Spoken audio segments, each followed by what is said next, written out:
는 참으로 소중한 분이세요. 너무너무나 존귀한 분이십니다. 당신은 최고의 작품입니다. 최고의 걸작입니다. 당신은 축복의 근원입니다. 축복의 통로입니다. 당신의 삶의 만남의 복이 차고 넘칩니다. 당신의 삶의 형통의 복도 넘칩니다. 당신의 삶은 성공했습니다. 아멘. 이런 말을 늘 하면서 왜 이렇게 매주 저 목사님이 저렇게 얘기를 할까 또 말씀드리지만, 우리가 농부가 봄에 씨를 뿌릴 때 가을에 언제 날까 막 걱정하고 염려하면서 뿌리잖아요. 뿌리는 사람들은 가을이 되어지면 자연스럽게 씨가 뿌려졌기 때문에 기대하면서 가을을 생각하고 수확을 생각하는 거예요. 그러니까 믿음도 바로 믿음의 씨앗을 뿌릴 때 이 씨앗이 나도 모르게 자라요. 그리고 열매를 맺혀져요. 수확이 되어져요. 우리가 예전에 우리나라 그 속담에도 있잖아요. 말이 뭐가 된다고요? 네, 말이 씨가 된다. 하나님은 몰랐던 우리 민족이에요. 사실상 복음이 들어오기 전인데도 살아보니까 저 사람 우리의 삶을 보면서 말을 통해서 씨가 되어지는 걸 많이 느끼는 거예요. 그것이 대동소이하게 누구나 다 인정하니까 그런 것이 격언으로 속담으로 이루어지는 거예요. 그러니까 말이라고 하는 게 하나님이 이렇게 만들어 놓으신 겁니다.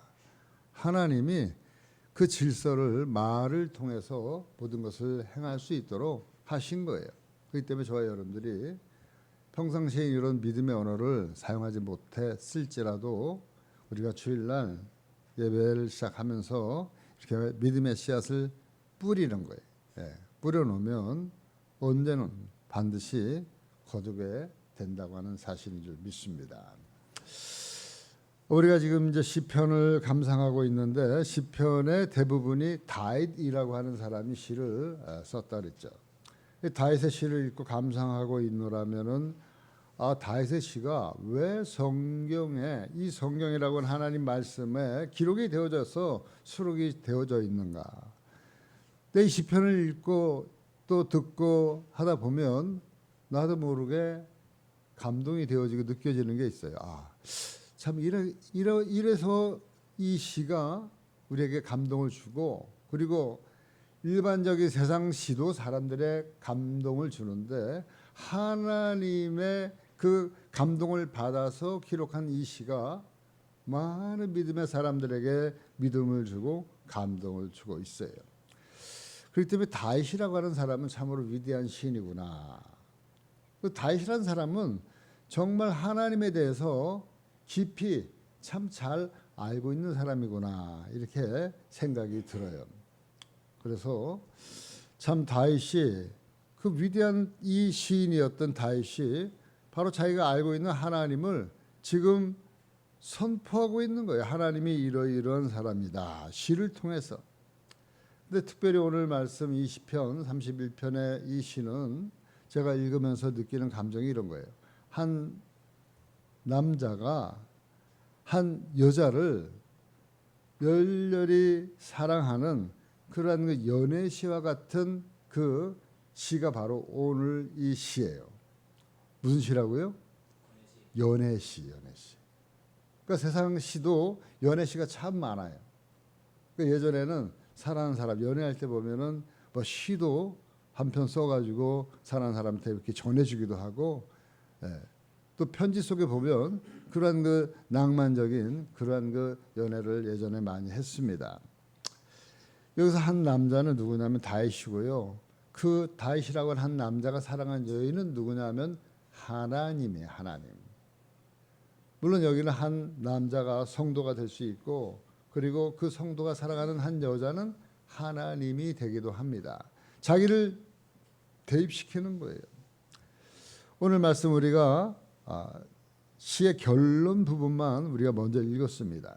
그 결론을 우리가 먼저 보게 되어지면 한 여자가 한 남자가 한 여인을 사랑하는 연애시를 쓰는데 어떤 결론을 내리고 있느냐. 오늘 21절에서 24절 말씀까지의 말씀이 결론의 시예요. 여호와를 찬송할지어다. 견고한 성에서 그의 놀라운 사랑을 내게 보이셨음이로다. 내가 놀라서 말하기를 주의 목전에서 끊어졌다 하였사오나 내가 주께 부르짖을 때에 주께서 나의 간구하는 소리를 들으셨나이다. 너희 모든 성도들아 여호와를 사랑하라. 여호와께서 진실한 자를 보호하시고 교만하게 행하는 자에게 엄중히 갚으시느니라. 여호와를 바라는 너희들아 강하고 담대하라. 아멘. 이렇게 하나님은 당신을 사랑하고 진실하게 사랑하고 그 사랑을 그 믿음을 저버리지 않는 사람들, 않는 그 성도들, 않는 다윗에게 그 하나님은 놀라운 사랑을 지금 보여주시고 뿐만 아니라 보호하신다. 이렇게 결론으로 말씀하고 있어요. 그래서 결론이 뭐냐면 24절 말씀 다 같이 한번 읽어볼까요? 24절 말씀 시작. 여호와를 바라는 너희들아 강하고 담대하라. 이것이 오늘 시편 오늘 시의 결론이에요. 결론. 이게 말씀의 끝이에요. 여러분 여기서 설교가 끝나면 좋겠죠? 근데 이제 그 하나님이 내가 사랑하는 하나님이 어떤 분인가 잠시 한번 살펴보도록 하겠습니다. 먼저 다윗이 사랑하는 여호와는 어떤 분이신가? 다윗이 사랑하는 하나님. 오늘 말씀 앞전에 있는 1절부터 4절이 바로 그분에 대해서 이야기를 하고 있어요. 여호와여 내가 주께 피하오니 나를 영원히 부끄럽게 하지 마시고 주의 공의로 나를 건지소서. 내게 귀를 기울여 속히 건지시고 내게 견고한 바위와 구원하는 산성이 되소서. 주는 나의 반석과 산성이시니 그러므로 주의 이름을 생각하셔서 나를 인도하시고 지도하소서. 그들이 나를 위하여 비밀이 친 그물에서 빼내소서. 주는 나의 산성이시니이다. 아멘. 여기 보니까 다윗이 사랑하는 여호와 하나님은 어떤 분이세요? 여기 답이 나와 있죠. 4절 말씀에. 주는 나의 산성이시다. 산성. 산성이 뭐예요? 제가 가끔 북한산에 등산을 갈 때 보면 산 중턱 정도에 보면은 아주 크게 네모진 아주 오래된 그러한 그 돌들이 북한 산성을 이렇게 담장을 쌓아 올린 것을 보게 되어져요. 그것을 볼 때마다 느끼는 감정이 옛날에 이 높은 곳에 저 큰 돌을 이렇게 어떻게 견고하게 잘 쌓았을까? 그것을 쌓아 올린 분들의 얼마나 수고하고 애썼을까? 그런 생각을 합니다. 우리 선조들이 외구로부터 나라를 지키려고 저 수고를 하고 저 노력을 하고 저렇게 힘들게 산성을 쌓았구나. 그런 생각이 들어요. 그 옛날에 전쟁은 바로 그 성을 공격하고 성을 갖다가 빼앗으면 전쟁 끝이잖아요. 그러니까 마지막 이 북한산성 또 우리가 잘 아는 행주산성은 뭐예요? 그 성을 지키기 위해서 그 아낙네들이 행주 치마에다가 돌을 가지고 그 막 날라서 그 돌이 뭐예요? 무기예요, 무기. 왜구들이 올라오는데 그 돌을 갖다가 던지고 못 올라오게 막기 위해서 그렇게 산성을 쌓고 돌을 날랐다고 하는 그러한 그 이야기가 우리가 잘 알고 있는 일화가 있잖아요. 바로 다윗에게는 하나님 어떤 분이시다? 바로 이 산성과 같은 분이시다. 다윗에게는 산성. 지켜주는 거죠. 지켜주는 거예요.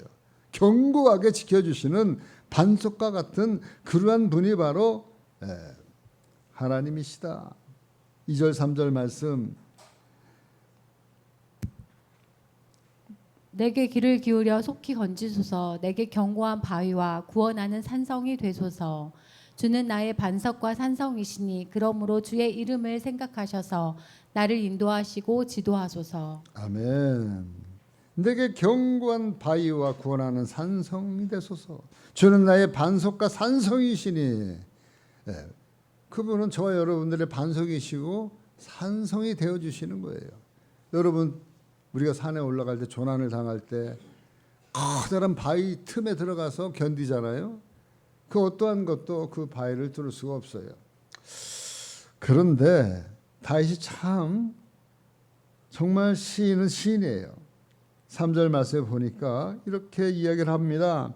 주는 나의 반석과 산성이시니 그러므로 주의 이름을 생각하셔서 나를 인도하시고 지도하소서. 요 가운데 있는 말이 참 맛이 있는 거예요. 맛이. 시의 맛을 살리는 거예요. 여러분, 만약 이 3절 말씀에 보니까 주는 나의 반석이시니 나를 인도하시고 지도하소서, 이렇게 끝났다면요, 이 시가 맛이 없는 거예요. 여러분, 시라는 게 맛이 있어야 돼요. 여기 우리 시인이 지난주에도 말씀드렸지만 이 고양시에서 아주 알아주는 시인이 있지만 그 세상 시예요. 그러나 저는 하나님의 이 시를 여러분들에게 말씀드리는데, 여튼 보면 여러분 보세요. 그러므로 주의 이름을 생각하셔서 요게 만약에 없었다면 되게 밋밋한 거예요. 하나님이 나를 나의 산성이 되어 주시긴 하는데 뭐 산성이 되어 주실 수도 있고 되어 주지 않을 수도 있고 별 크게 이렇게 다가오는 게 없어요.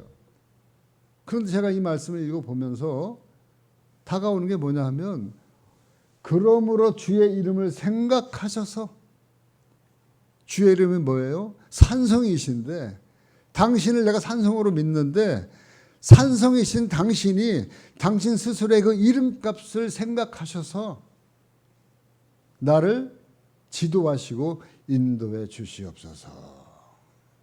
참 이 말이 중요한 거예요. 주의 이름을 생각하셔서, 그러니까 주님이 이 소리를 듣고요, 아니 이 녀석이 내 이름을 들먹이네, 내 이름을 들먹이지 않으면 좀 부담이 덜할 텐데, 아니 당신의 이름을 딱 얘기하는 거예요. 그러니까 그 이름을 듣는 당사자인 하나님이 요거 들어주겠어요? 안 들어주겠어요? 인도하시겠어요? 안 하시겠어요? 안 하면 당신의 이름 먹칠 되어지는 거예요. 인도할 수밖에 없도록 기도를 하는 거예요. 시를 쓰는 거예요. 그러니까 저와 여러분들도 이렇게 기도할 때 그냥 하나님 뭐 해주세요 그러지 말고, 하나님 산성이십니다. 나의 요새십니다. 바위십니다. 피할 곳입니다. 주의 이름을 생각하셔서 나를 인도해 주세요. 저도 오늘 아침에 새벽에 나와서 그렇게 기도했어요. 예전에는 하나님 막 이렇게 해주시고 주일 예배도 잘 드리게 해주시고 이렇게 기도했다가 그 사이에 주의 이름을 위하여 이렇게 딱 집어넣으니까 든든해. 망쳐도 망하면 누가 망하는 거예요? 주님이 망하시는 거예요. 오늘 설교 망하면 당신이 책임지셔요. 예. 여러분, 이 정도면 아무리 안 들어오고 싶어도 자기 이름을 위해서라도 이름값을 해야 되지 않겠습니까? 이 소리 아니에요? 그러니까 다윗이 얼마나 위대한 시인이에요. 그냥 밋밋하게 시를 써내려간 게 아니라 이렇게 시의 맛을 살려가면서 안 들어줄 수 없을, 들어주지 않을 수 없을 정도로 하나님에게 이렇게 하나님의 마음을 이끌어내는 언어의 귀재가 누구냐? 다윗이에요, 다윗. 그래서 여러분, 이 기도말을 여러분들의 기도말에 기도할 때 꼭 사용하세요. 네, 여러분들 기도하실 때 이 기도말 꼭 사용하셔요. 우리가 이 세상을 믿음으로 살아가려고 애씁니다. 그리고 막 싸웁니다. 다윗은 그 하나님이 자기의 산성이 되어 달라고 늘 그 산성이 되시는 그분에게 피합니다. 오늘 말씀 1절부터 쭉 보면은 내가 주께 피하오니, 2절 말씀 보니까 내게 귀를 기울여 속히 건지소서, 나의 영을 주의 손에 부탁하나이다. 내가 주의 인자심을 기뻐하며 즐거워하겠습니다. 내가 여호와를 의지합니다. 산성되신 그분에게 이렇게 의지하겠습니다. 피하겠습니다. 이렇게 이야기를 하고 있는 거예요. 힘들고 어려운 일을 만날 때마다 저와 여러분들이 지금까지 잘 해왔던 일들이에요. 하나님, 나에게 이런 일이 있기 때문에 하나님 도와주세요. 하나님 의지합니다. 하나님 앞에 피합니다. 그런데 이 말씀 가운데 우리가 한 가지 주목해 볼 것이 있는데 그것이 뭐냐면 7절 말씀이에요. 7절 말씀. 7절 말씀 한번 읽어볼까요? 내가 주의 인자하심을 기뻐하며 즐거워할 것은 주께서 나의 고난을 보시고 환난 중에 있는 내 영혼을 아셨으며. 아멘. 여기 보니까 내가 주의 인자하심을 기뻐하며 즐거워할 것은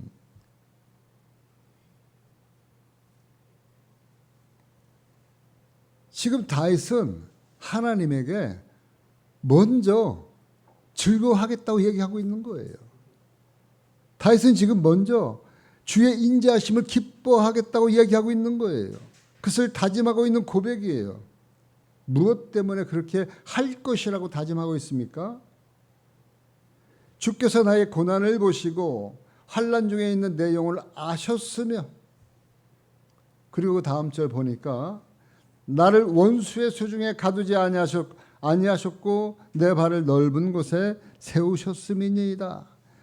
이것을 앞으로 이룰 줄 믿고 이루어질 줄을 알고 그분이 행하실 줄 알고 미리 뭐 하겠다는 거예요? 미리 기뻐하겠습니다. 미리 즐거워하겠습니다. 선지불하는 거예요. 선지불하는 거예요. 가게에다가 우리 형님이 그 형수님이 이제 미국을 이렇게 자주 들어갔는데 그 앞에 있는 보신탕 집이 있어요. 충무로에. 보신탕 마음대로 먹을 수 있도록 다 지불해 놓고 갔어. 언제든지 가서 그냥 이름만 적으면 돼요. 사인만 해놓으면 되는 거예요. 그러니까 여러분, 이 말이 그거예요. 참으로 하나님을 신뢰하는 다윗의 믿음의 표현이에요. 하나님을 꼼짝 못하게 하는 그러한 그 믿음이에요.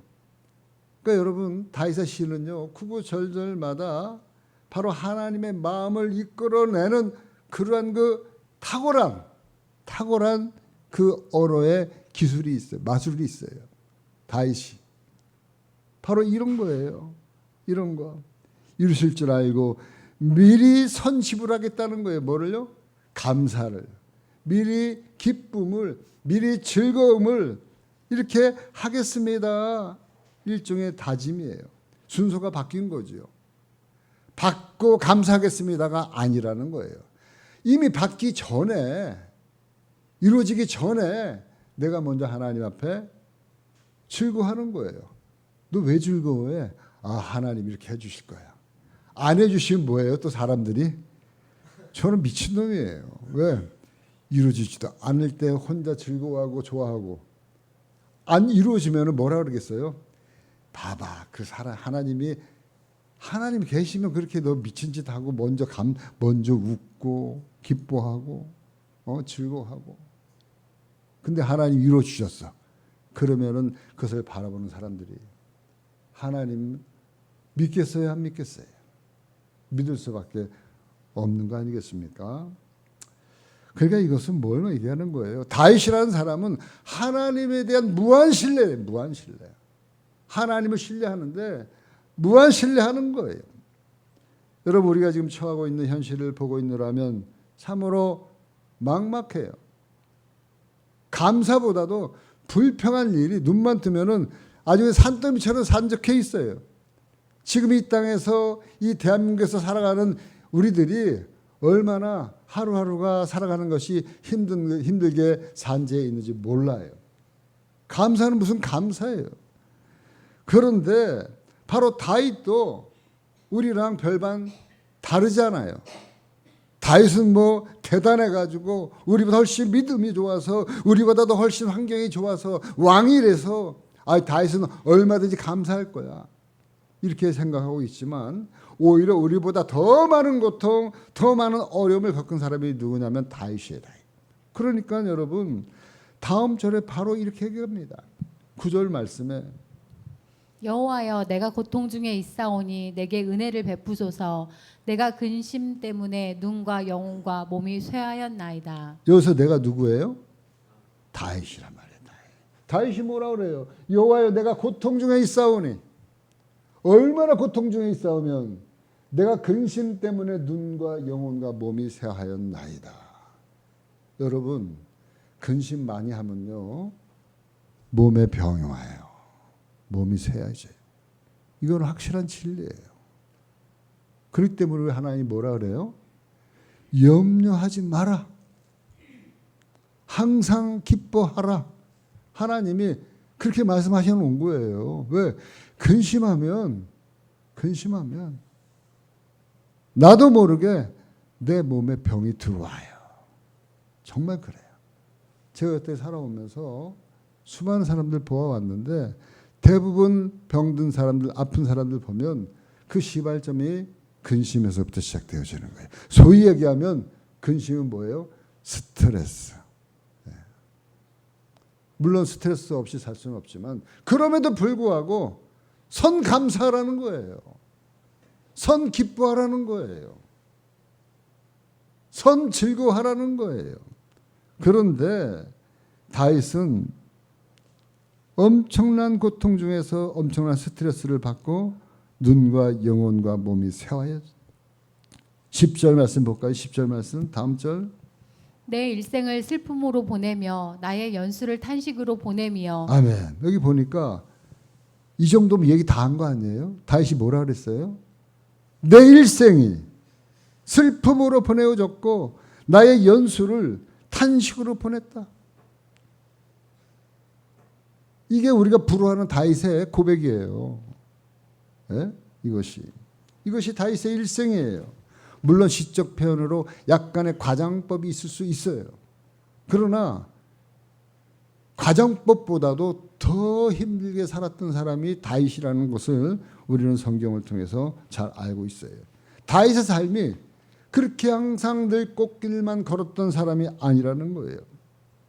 어린 시절부터 소년 시절부터 그 형들 8형제에서 말째로 태어나서 7형들한테 늘 따돌림 당하고 늘 아버지 심부름을 도맡아 다 하고 늘 산에 가서 밤낮으로 양을 지키는 거는 막둥이가 다 해결하고 그리고 이제 우리가 아는 대로 다윗을 골리앗을 이기고 그리고 천천히요 만만히요 소리를 들었던 이 다윗이 사울의 시기를 받아서 얼마나 도망 다닙니까?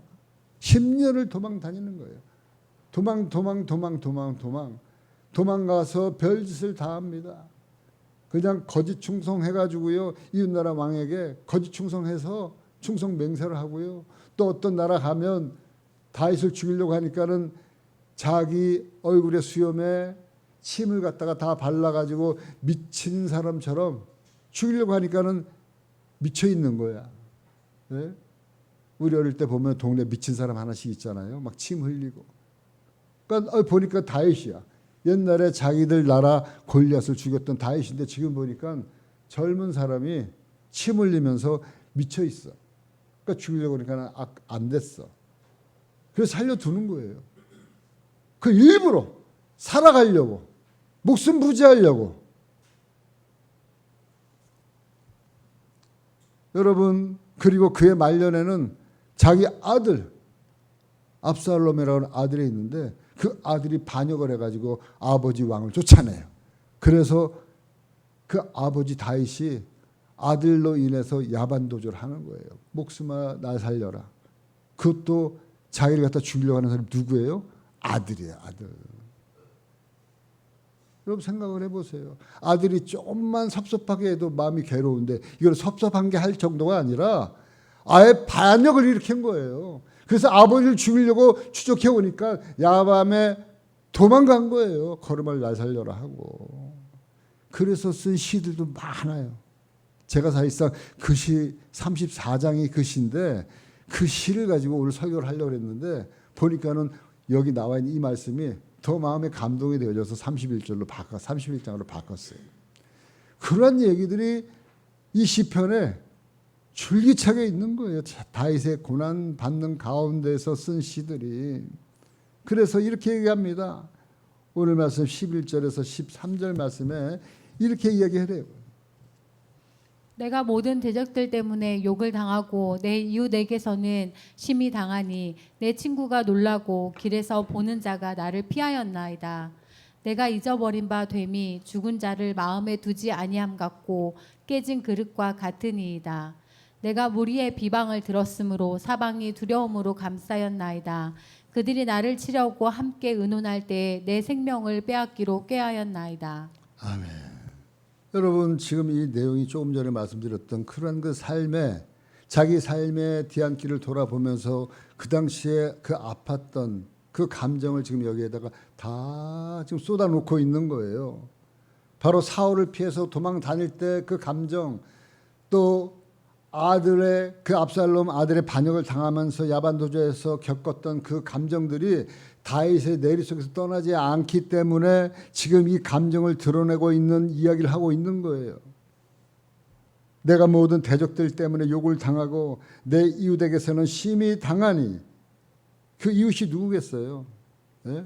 이웃이 내 친구가 놀라고 길에서 보는 자가 나를 피하였나이다. 내가 잊어버린 바 됨이 죽은 자를 마음에 두지 아니한 같고 깨진 그릇과 같으니이다. 내가 무리의 비방을 들었으므로 사방이 두려움으로 감싸였나이다. 그들이 나를 치려고 함께 의논할 때 내 생명을 빼앗기로 꾀하였나이다. 제가 이 시를 묵상하고 생각하면서 야, 나는 다윗보다 훨 나은 사람이구나. 적어도 이 정도의 느낌을 받으면서 살아오진 않았어요. 적어도. 네. 이 정도의 시가 제 인생 속에서 나올 수가 없어요. 왜? 이런 고통을 안 당해봤기 때문에 지금까지 살아오면서. 다윗보다 훨 나은 삶이에요. 제가 보니까. 다윗이 이 정도의 고난을 이야기한 것은 참으로 여러분 12절 말씀에 보세요. 제가 이 말씀 보면서 설교하기로 결정한 게 12절이에요. 12절 말씀에 보니까 12절. 내가 잊어버린 바 됨이 죽은 자를 마음에 두지 아니함 같고 깨진 그릇과 같으니이다.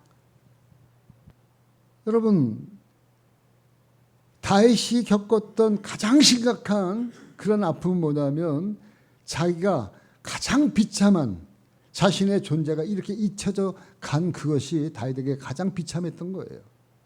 여러분 한때는 다윗이 어떤 사람입니까? 한때는 아까도 얘기한 것처럼 블레셋 나라 장수를 갖다가 한 방에 물리쳐가지고 사람들이 뭐라고 했어요? 다윗은 만만이고 사울은 천천이다. 이것 때문에 사울의 시기를 당할 정도로 다윗의 인기가 치솟았단 말이에요. 그랬던 이 다윗이 사람들에게 이제는 쫓기면서 자신의 신세, 처지가 이렇게 전락이 되어진 거예요. 내가 잊어버린 바 됨이 죽은 자를 마음에 두지 아니한 같고. 여러분 사람이 죽으면 아무리 친하고 가까웠던 사람도 잊혀지게 마련이에요. 왜?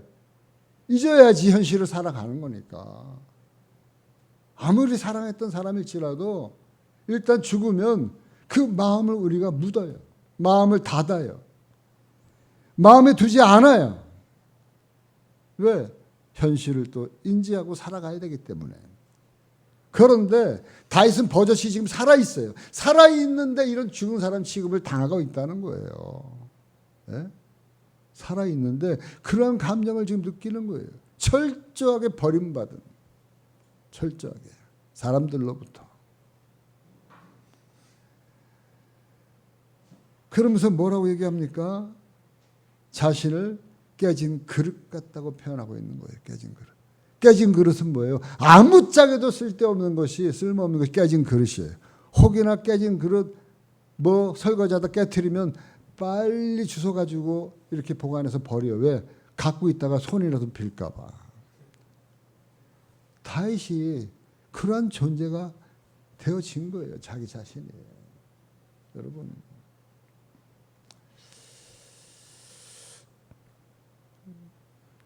뿐만 아니라 그런 다윗을 향해서 사람들이 웅성거립니다. 뭐라고 웅성거려요? 13절 말씀에 보니까 다윗 그놈 빨리 죽어야 돼. 없애야 돼. 이런 소리를 갖다가 직접 들은 거예요. 다윗을 잡으려고 혈안이 돼 있던 사람들의 입에서 나오는 그 사람들의 소리가 뭐라 그럽니까? 내가 무리의 비방을 들었으므로 사방이 두려움으로 감싸였나이다. 자기를 죽이려고 사방이 난리가 난 거예요. 그러면서 뭐라고 얘기하면 떠드는 거예요? 그들이 나를 치려고 함께 의논할 때 내 생명을 빼앗기로 꾀하였나이다. 그러니까요, 다윗이 두려워가지고 몸살을 앓는 거예요. 다윗이. 이 정도 되어지면 어지간한 사람 같으면 저 같으면 나 하나님 믿고 먹어 목회 때려치고 예수 믿는 거 때려치고 그냥 적당히 살랜다. 저 같으면 그랬을 거야 아마 정말로. 그런 생각이 들어요. 저도 살면서 다윗 정도는 아닐지라도 힘들 때에는 뭐 하나님이 뭐 계시면 좀 도와줘야 되는데 하나님이 계시면 이 정도까지는 안 와야 되는데 막 그 정도까지 갈 때는 다 때려치고 싶은 마음이 있어요. 믿음이 뭐 밥 먹여주는 것도 아니고 하나님 뭐 보이는 것도 아니고 이렇게 힘들게 살아가지고 내가 뭐 이렇게 구질구질하게 살아갈 필요가 뭐 있나. 그래도 뭔가 이 땅에 태어나서 뭐 좀 떵떵거리고 땅땅거리고 친구들도 보면은 뭐 텔레비 요새 잘 나와요. 뭐 국회의원 출마도 하고 국회의원도 있고 뭐 그런 아이들 보면은 그렇게 뭐 이렇게 나보다 크게 잘난 것도 없는 사람들인데 그러면 속으로 속상한 거예요. 한편으로 보면.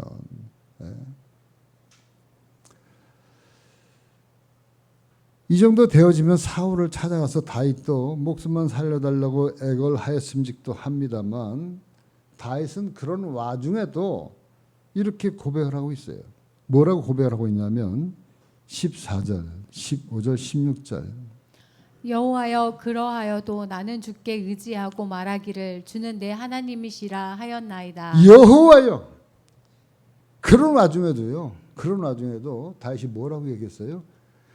여호와여 그러하여도 참 이 시가 아주 맛이 너무 기가 막힌 거예요. 그냥 아무 소리 아닌 것 같은데 다윗이 지금 왜 여호와여 그러하여도 내가 주께 의지하고 말하기를 주는 내 하나님이시라 하였나이다. 그러니까요 하나님이 이 소리를 들은 하나님의 귀가 쫑긋한 거예요. 야 이런 놈이 다 있네. 이렇게 하나님이 오랜 세월 동안에 이 다윗 하나 훈련시키느라고 수많은 사람들을 도구로 수많은 환경들을 가지고 이 다윗을 이리 굴리고 저리 굴리고 엄청난 시험을 주고 그리고 얼차를 주고 그렇게 했음에도 불구하고 다윗의 입에서 나오는 소리가 뭐예요? 여호와여 그러하여도 내가 주께 의지하고 말하기를 주는 누구예요? 내 하나님이십니다. 그러니까요 하나님의 감동을 먹어야 안 먹어요? 하나님 감동 먹는 거예요. 하나님이. 야 이놈 참 대단한 놈이다. 제가 여러분들 말씀드렸잖아요. 욥기를 하면서 욥이 그 엄청난 고난을 가운데에서 욥에게 허락한 그 고난은 하나님이 욥을 단련시키기 위한 하나님의 뭐라 그랬어요? 훈련 도구다. 고난은.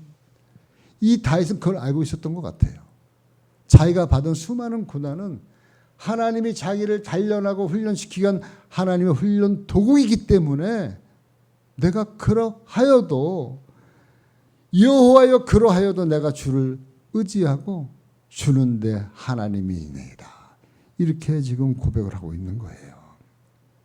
여러분 바로 하나님이 다윗에게 크게 감동을 먹고 있는데 감동을 먹고 있는 가운데 다윗이 다음 고백은요 하나님이 더 미치게 감동을 하는 거예요. 다음 절에 15절 말씀에 나의 앞날이 주의 손에 있사오니 내 원수들과 나를 핍박하는 자들의 손에서 나를 건져 주소서. 나의 앞날이 주의 손에 있사오니. 와, 이 소리 안 하면 또 이 소리 하니까요 어떻게 해요? 주의 손에 있다고 하니까. 아니 당신 손에 있다고 하니까 안 잡아주면 안 붙들어주면 그 주의 손이 있는 거예요 없는 거예요? 주의 손이 어디 있어요? 그런데 내 인생이 나의 앞날이 주의 손에 있사오니. 할렐루야 아닙니까? 이 정도면 저 여러분들의 앞날이 누구 손에 있는 거예요? 주의 손에 있나이다. 그러니까는 막 하나님의 감동을 먹는데 감동이 되어지니까 다윗을 안 도와주고는 못 베기는 거예요. 다윗의 인생 속에서 힘들고 어려울 때마다 하나님은 나타나셔서 역사하셔서 도와주시고 그래서 다윗의 그 말년에 그 지은 시가 우리가 잘 아는 시가 있잖아요. 시편 23편 말씀. 여호와는 나의 목자시니 내가 부족함이 없으리로다. 이게 다윗이 인생 말년에 쓴 시예요. 부족함이 없습니까? 엄청난 부족함 속에서도 다윗이 만난 그 하나님 때문에 이 고백을 하는 거예요. 여호와는 나의 목자시니 내가 부족함이 없으리로다. 이런 사람 하나님이 사용 안 하시면, 이런 사람 하나님이 붙들어주지 아니하면 하나님의 손해예요. 제가 볼 때는. 누구 손해라고요? 하나님 손해다. 하나님 손해가 될 정도로 저와 여러분들이 그렇게 하나님을 우리가 의지하기를 주님의 이름으로 간절히 축원합니다. 그렇게 하려면 우리가 다윗처럼 하나님을 감동시키는 다윗과 같은 믿음의 고백이 필요한 거예요. 어떤 고백이요? 여호와여 그러하여도 내가 주를 의지하고 주는 내 하나님이십니다.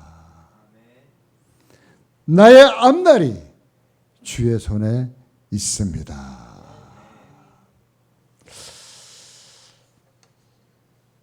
여러분 다시 앞으로 돌아가서 지금 다윗은 지금까지 알고 믿었던 그 여호와를 의지하고 자신의 앞날이 주의 손에 있음을 미리 알고 미리 무엇을 하였다고요? 선불. 미리 선불 냈다 그랬잖아요. 어떤 선불이요? 선 기쁨, 선 감사, 선 즐거움.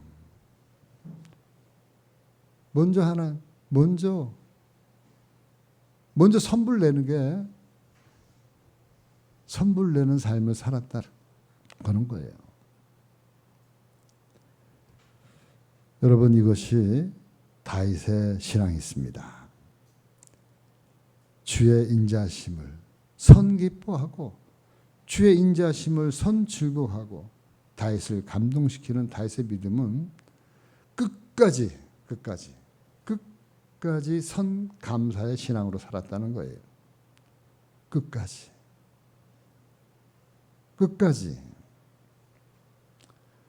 바로 끝까지 이루실 줄 믿고 우리가 선 감사합시다.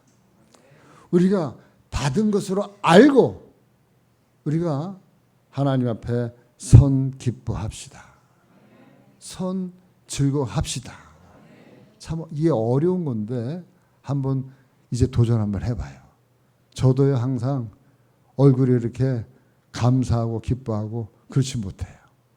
근데 우리가 사모님 보면 늘 아침에 뭐 감사할 것도 없는데 즐거울 것도 없는데 항상 싱글벙글이야. 그 제가 보면서 왜 나는 저렇게 못할까? 근데 이 말씀을 보면서 깨닫게 되어지는 거예요. 나도 이제 좀 항상 입을 벌리고 감사하자. 기뻐하자. 즐거워하자. 이제 서론에서 말씀드렸던 오늘 말씀의 시의 결론, 그 시의 결론 아까 우리 읽었잖아요. 다시 한번 우리 홍 집사님 읽어주실래요?